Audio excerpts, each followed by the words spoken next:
এই জুমার দিনের মর্যাদাটা আল্লাহ তাআলা সর্বপ্রথম ইহুদিদের দিতে চেয়েছিলেন। কাদেরকে? ওরা এটা নেয় নাই। ওরা নিজেদের জন্য শনিবারকে ওদের অ্যাসেম্বলি ডে বানিয়েছে। ওরা বলেছে না, আমরা শনিবারে ইবাদত করব। এই দিনটা আল্লাহ তাআলা নাসারাদেরকে দিতে চেয়েছে, তারাও নেয় নাই। তারা রবিবারকে তাদের ইবাদতের দিন হিসেবে চুজ করেছে। অবশেষে আল্লাহ তাআলা আমাদেরকে এই দিনটা দিতে চাইলেন, আমরা কোনো কথা ছাড়াই গ্রহণ করলাম আর ধন্য হয়ে গেলাম। জুমার দিনটা আমাদের দিন, গাদান মানে তারপরের দিন শনিবার হচ্ছে ইহুদিদের জন্য, আর রবিবার হচ্ছে খ্রিস্টানদের জন্য। আর আমাদেরকে জুমার দিন দিয়ে খুশি হয়ে গেলেন কে?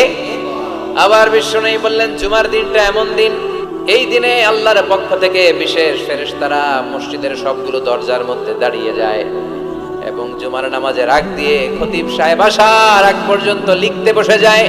কে কে মসজিদে ঢুকে নামগুলো তারা কাউন্ট করে, এন্ট্রি করে। সর্বপ্রথম জুমার সালাত আদায়ের জন্য যে মসজিদে ঢুকে